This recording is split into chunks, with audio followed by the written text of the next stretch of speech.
طبعا بكره في تمام 9:30 مباراه الاهلي وطلائع الجيش في كاس عاصمه مصر او كاس الرابطه يعني بمسماه القديم. ما علينا. طبعا الاهلي خسر اول ماتش مع انبي بجون في البلاس 90. البلاس 90 دي مش عارفه مين اللي سرقها مننا، حد بصلنا في البلاس 90 دي. ما علينا.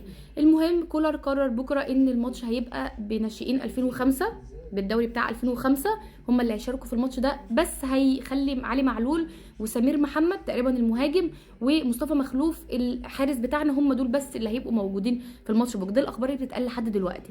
طب ماشي، انا علي معلول تمام هيشارك في الماتش بكره على اساس يتجهز اكتر، ولو اني يعني انا يعني طب علي معلول ليه هيشارك؟ ما ممكن لا قدر الله يتصاب تاني او حاجه، برضو يعني مستغرباها شويه، بس تمام علي معلول هيشارك عشان يبقى جاهز اكتر للمستويات الماتشات الجايه، وكولر يحط ايده على مستوى اللاعب اكتر واكتر. تمام ماشي حلو. اللي انا عايزه افهمه بقى، كريم ندفد وخالد عبد الفتاح وعمر كمال ومحمد مجدي قفشه وياسر ابراهيم برضو اللي لسه راجع من الاصابه، ليه اللعيبه دي ما تشاركش؟ يعني ليه اللعيبه دي برضو بالذات كريم ندفد وخالد عبد الفتاح حضرتك؟ يعني هل مستوى كريم ندفد يعني انت بتجهزه؟ يعني انت بتريحه عشان تجهزه؟ انا مش فاهمه.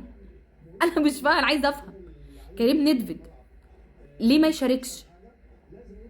لان غالبا انت الماتش ده ومعرفش هيبقى في ماتش تاني ولا خلاص هتبقى ماتش الهلال السوداني بقى.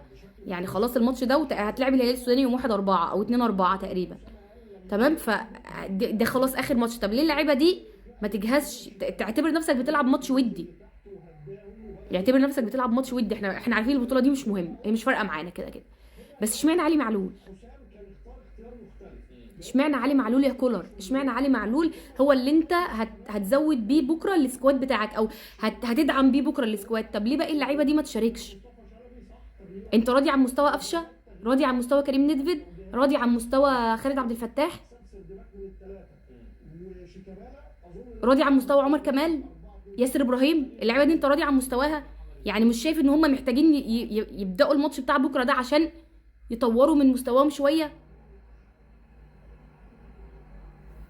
الراجل ده بقى عندي مشكله معاه، مشكله غريبه شويه معاه الصراحه. مش فاهمه هو قاصد يلعب علي معلول عشان يخليه يتصاب تاني، ولا انا في حاجه في دماغه انا مبقتش فاهماها بجد. انا في حاجه في دماغ كولر انا مبقتش فاهماها بامانه. يعني هو بس انت سبت كل اللعيبه الكبيره بقى، بن شرقي وامام والسوليه وقفشه كلهم، وجبت علي معلول بس يلعب الماتش بتاع بكره؟ طب والباقي دول حضرتك راضي عن مستواهم؟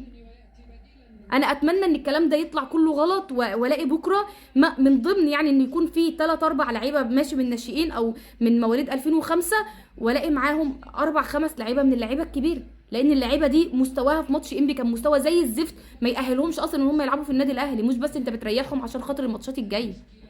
اتمنى ان الكلام ده كله يبقى غلط، واتمنى السلامه لعلي معلول، واتمنى ان ماتش بكره يعدي على خير وعلي معلول ما يطلعش مصاب من الماتش ده. سمعت ان امام عاشور جاهز لماتش الطلائع، وسمعت ان بن شرقي جاهز لماتش الطلائع، واللعيبه كلها جاهزه لماتش الطلائع. ان شاء الله يلعبوا الماتش بتاع بكره، عشان يا جماعه في الاول وفي الاخر انت بتلعب باسم النادي الاهلي. كان احسن لك ان انت تنسحب خالص من البطوله دي وما تلعبش فيها وما تكملش فيها، بس ما تروح تلعب باسم النادي الاهلي وتروح تشيل نتيجه تاريخيه من طلائع الجيش مثلا، او تشيل هتفضل مكتوبه في تاريخك كده ان طلائع الجيش مثلا كسبك 3 او كسبك 4 في بطوله معترف بيها على فكره، مش بطوله وديه ولا حاجه، هي بطوله.